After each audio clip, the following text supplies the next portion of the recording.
የአዳም እጅ አሻራ ንቱባን ስብስቦች ደራሲ ዘገየ ታዴ። በድቅድቅ ከተማ እኛ ስንፈልጋት ኮከብ ታበራለች፣ ድንግል ልጇን ታቅፋ በረሃ ኖራለች። እንዴት ራብ ይቅጣን ይዘን ሰፊ ምድር፣ አንድ አገር ገበሬ ተሸክመ ሀገር።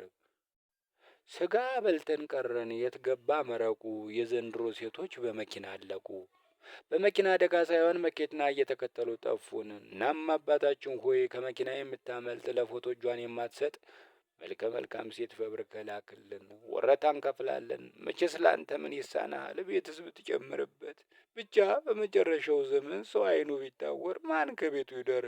ኗሪ አልባ ጎጆዎች በየመንገዱ ዳር ተደርድረው ነበር አሉ እማማ መሽነሽ ወርቅ። ባለፈ መንገድ ዳር ተቀምጬ አንድ መጽሐፍ የሚሸጥ ልጅ እሙዬ መጽሐፍ ግዢኛ ሲል ጠየቃት። በመንገድ የምታልፈውን ቆንጆ ልጅ መርጦ ጠየቃት። በንቀት ዓይን ገረፍ አድርጋው መንገዷን ቀጠለች። ወጣቱም ተስፋ ሳይቆርጥ እሺ አንብበሽ መልሽልኝ ሲል ደገመላት። ወጣቷም ስታየኝ ቅንድብ መስልሃለሁ ብላ ተገሻልጣ ሄደች። ያችን መቀመጫ ሆና አዞረቻት፣ አተራመሰቻት። ምን ታተራምሳተለች? አጥንቷን አፋተገችው እንጂ ኡኡት እችኛ ሰፈር ባይገርምሽ ዓይን ናት። ለዚያውም ዓይኖቿ አፍንጫ ላይ ያካክላሉ እየተባለ የሚፎከረላት የሚሸልላት ሳይሆን ጩንጋይን እያሉ የሚያሸምሯት ናት አለች እማማ አስቃል።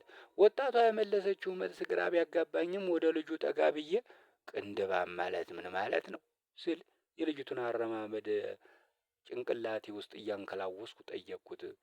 ፋራ ማለት ነው። አሁን ላይ ገሚሶቹ ቅንድባቸውን ይሰሩታል። ቅንድቧን ያልተሰራች ከተገኘች ደግሞ ፋራ ናት ብሎ ሲመልስልኝ ድንግዝግዝ ብዬ ቀረው። እርግጥ ነው ጅብ በማያውቁት ሀገር ሄዶ ቆርበት ይነጠፍልኝ ይላል አሉ።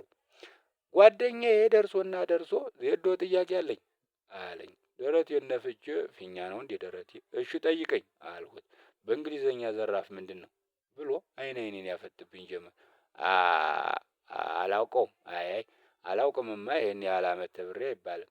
ሳቁ ተመትም ድምጤን ዝቅ አድርጌ እሺ መልሳ አለኝ። እሺ ያው ዘር ሲደመር ራፍ ዘራፍ ማለት ነው። ይሄ ደግሞ ሲደመር ራፍ ነው። ሸካራ ዘር፣ ለስላሳ ያልሆነ ዘር፣ ከማንም የማይስማማ ዘር፣ ሌሎችን የሚሞረድ የሚያቆስል ዘር ብዬ ዝም አልኩ። ቡፍ ሳቁን ለቀቀው።